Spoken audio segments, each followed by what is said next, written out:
In a scientifically advanced future, the famed American city of San Francisco has been replicated by the Japanese to form a new town called San Francisco. Here, technology development is at its peak. Robots and highly intricate machinery are now common features of society, as they are used to complete a wide variety of tasks. In light of this, a new underground sport known as robot fighting is introduced. Though the sport is illegal, various tech enthusiasts partake in the event as a means of making quick cash. Yama, a hefty thug with a powerful cyborg, is a seasoned veteran at the game and easily annihilates his opponents. He goes on a winning streak and defeats the contenders while instilling fear in the other players. For several minutes, no one dares to challenge him, until a scrawny-looking orphan named Hiro steps forward. He whips out a miniature stick-figured robot to play in the contest, but is immediately ridiculed by Yama. The reigning champion makes fun of his tiny machine and instantly dismisses his challenge. Undeterred, Hiro brings out a massive cash bundle and offers to place a bet in their fight. The money entices Yama, and he ultimately agrees to battle the teenager. On reaching an agreement, both players place their bots on the stage and commence the battle round. Using his controller, Yama boots his cyborg and launches a series of vicious attacks on the teen's robot. However, Hiro tactfully dodges and latches the device onto the champion's machine. He uses his robot to control the device, destroying its individual body parts and leaving it dismembered. For his finishing move, he strangles the cyborg's head and successfully decapitates it, thus winning the fight. Hiro boastfully collects his earnings, but Yama is enraged by this and shoves the boy to a wall as a group of thugs corner him. They're about to beat him up. Luckily, Hiro's elder brother Tadashi arrives on a bike and rescues him. The duo hastily flees the scene, but shortly after, gets arrested by the police for robot fighting. About an hour later, Cass, their adoptive auntie, bails them out of jail. Furious, she reprimands the duo for getting wrapped up in illegal activity and eventually drives them home. On arrival, Cass retires to her room while the brothers return to theirs. Moments later, Hiro reveals he is still enthusiastic about robot fighting and picks up his cyborg as he heads out to yet another match. Concerned, Tadashi scolds him for continuing the dangerous lifestyle and advises him to quit the game. However, Hiro is stubborn and instantly disregards his advice, and he insists on going for the match. Seeing his brothers in shaken resolve, Tadashi offers to accompany him to the location for safekeeping. The teenager agrees, and together, the duo mount a bike as they begin their journey. On the way, Tadashi recalls he forgot a piece of equipment at his university lab and makes a quick stop to pick it up. There, Hiro meets his brother's partners, Go-Go, Wasabi, Honey, and Fred, all of whom are skilled inventors. The teenager takes a look at the robotic designs and is fascinated by their detailed work. He's also introduced to his brother's invention, which turns out to be a self-care medical cyborg named Baymax. The state-of-the-art inventions greatly impress Hiro, thus moving him to enroll in the university as a means of joining the lab program. He ultimately decides to quit robot fighting and works hard towards entering the program. On questioning, Tadashi informs him of a student science showcase coming up. There, Robert, the lab supervisor, would review applicants' designs and decide who gets in. Hiro is ecstatic to hear this and spends the next few nights inventing a revolutionary robot. About a week later, the day of the science showcase arrives. Tadashi and his friends accompany a nervous Hiro as he slowly walks to the stage. He quickly mutters some courage and delivers a stellar presentation of his invention, which happens to be a swarm of minute shape-shifting robots.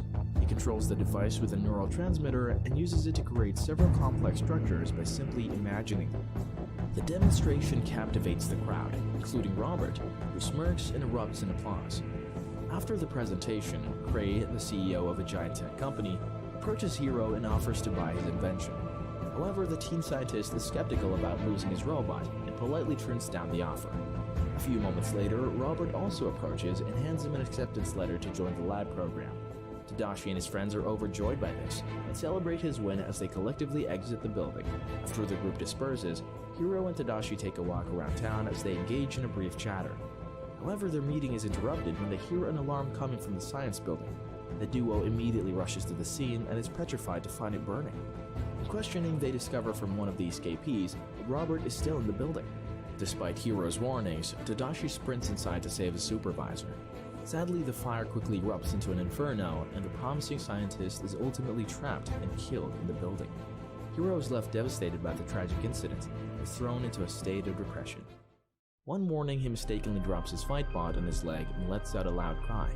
Baymax, who happens to be in the room, is alerted by the sharp sound and instantly comes to life. On the other end of the room, Hiro is alerted by a buzzing noise from underneath his bed. He investigates the sound source and spots one of his microchips from the science show. The young inventor is stunned to see this, as he previously believed the chips were all destroyed in the fire. He notices the device moving irregularly and assumes it to be faulty as he abandons it on the table. Meanwhile, Baymax approaches and is intrigued by the device. He grabs the chip and follows its directions as he leaves the house. Moments later, Hiro spots the medical robot walking down the street and instantly sprints after him. He chases the cyborg for several minutes before finally catching up to it at an abandoned warehouse. Hiro is intrigued by his microchip's unexplained movements and decides to investigate its abrupt but strange behavior. Together, he and Baymax break into the warehouse as they search for hidden clues. A few minutes after exploring the area, the duo gets attacked by a swarm of Hiro's microchips. They sprint through the area and narrowly dodge the overwhelmingly numerous microbots. Eventually, they run into the mastermind controlling the chips. It turns out to be a suspicious-looking man wearing an eerie mask. Luckily, the duo reaches the building's window in time and escapes right before the microbots get to them. On returning home, Hiro takes a minute to make sense of what happened. After brainstorming, he infers the masked man stole his invention and was probably responsible for the fire accident. Enraged, he decides to go after the mystery man in a quest to avenge his dead brother. The talented inventor enlists Baymax's help and designs a durable suit for the robot. He also alters his programming and teaches the cyborg several kung fu skills to enhance his performance. When completing his preparation, the duo heads out and uses the remaining chip to locate the mystery man. The device leads them to a deserted dock, and shortly after, the chip jumps into the water. Seconds later, Tadashi's partners arrive at the scene, much to Hiro's surprise. They inform him that Baymax summoned them and question what they were doing in an isolated dock. Before Hiro can respond, the masked man emerges from the water and uses the chip swarm to haul a large cargo at them. Luckily, an armored Baymax comes to the rescue and stops it as they escape to their car. Seconds later, the medical robot joins them as they drive away from the pursuing masked man. A fierce chase ensues, ultimately leading to them driving their car into the ocean.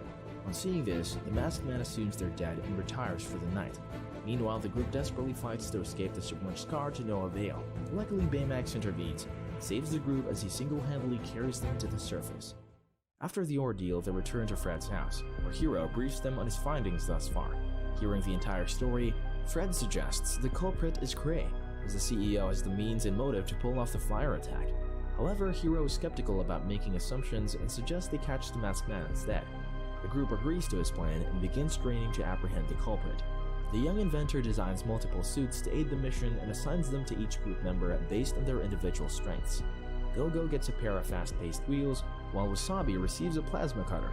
Finally, Fred and Honey get a fire-breathing suit and a bunch of special-powered gum, respectively. On the other hand, Baymax receives an upgraded armor with several added perks, such as a pair of wings, advanced sensor, and a missile gear. Using his new feature, the medical robot pinpoints the culprit and flies the group to his location. Reaching there, they discover the place to be an abandoned research facility. The group explores the area and uncovers a monitor screen with a shocking pre-recorded video. It turns out that Cray's company invented a teleportation machine and showcased the advanced device to a group of military delegates. Despite his scientists' warnings, the CEO authorizes a volunteer to try out the new invention. Sadly, things take an unfortunate turn as the machine malfunctions, thus causing the volunteer to disappear without a trace. As a result, the military delegates shut down the program for safety purposes. Learning this, the group infers that the culprit is Cray, who probably wants revenge for his failed program. Moments later, the mystery man appears and tosses a giant rock at them. In usual fashion, Baymax protects and shields the group from his attack. Armed with their superpowers, they retaliate with a series of coordinated strikes. Sadly, the microchips are too quick and powerful for the group. As the culprit easily overpowers them, despite their defeat, Hiro miraculously seizes a window of opportunity and manages to knock off their opponent's mask. When he turns, they're stunned to discover that he's actually not Cray, but Robert, their supervisor. The group is baffled at the revelation and quickly questions his motives. In response, Robert explains the volunteer who disappeared in the teleportation experiment was actually his daughter. It turns out that he stole Hiro's invention during the fire accident in a quest to enact his revenge on Cray. On realizing this, the young scientist is instantly devastated and decides to have his payback by killing the supervisor. He instructs Baymax to annihilate him and alters the robot's control chip, thereby turning him into a war machine. Having lost the microchip controller, Robert is left defenseless and scrambles away in fear. The rest of the group unanimously disapproves of Hiro's extreme stand and luckily disarms the robot before it can cause any harm. Seeing the chaos, Robert seizes the opportunity to retrieve the mask and hurriedly flees the scene.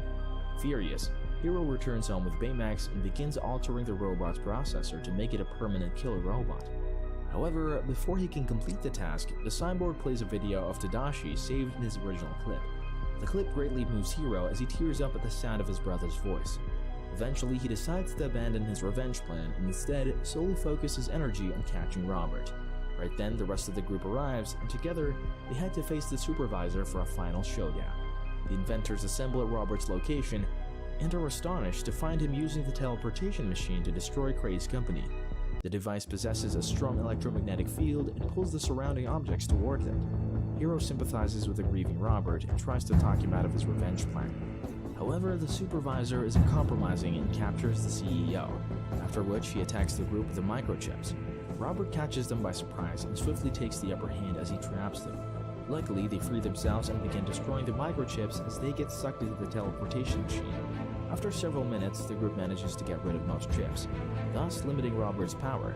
Hiro capitalizes on his weakened state and controls Baymax as they snatch his controller and destroy it for good. Seconds later, the medical robot senses a human presence from within the teleportation portal. Hiro figures it is Robert's long-lost daughter and decides to go in for her, despite Cray's warnings of the machine's instability. Together with Baymax, he enters the portal and is introduced to an alternate distorted reality. The medical robot navigates them through the foreign terrain and eventually finds the missing girl. They retrieve her pod and hurriedly blast towards the exit to avoid being trapped in the foreign world. Sadly, Baymax gets hit by a rock and suffers severe damage, thus immobilizing him. To Hiro's dismay, the medical robot sacrifices himself and uses his missile gear to shoot the pair out of the exit while he floats into space. Thanks to his sacrifice, the duo makes it out safely. Robert's daughter is successfully resuscitated and given the care she needs. On the other hand, her father is apprehended by the police and ushered away in a car to answer for his crimes. After the ordeal, Hiro returns home with Baymax's blasting gear and is ecstatic to find his control chip enclosed in the spare part. He immediately constructs a new body for the robot and uses the processor to reactivate it, thus bringing the machine to life. Hiro is overjoyed by the bot's reactivation and swiftly charges at him as the duo shares a long, relaxing hug. In the closing scene, the group reassembles with their respective suits as they jump around town, fighting crime as superheroes.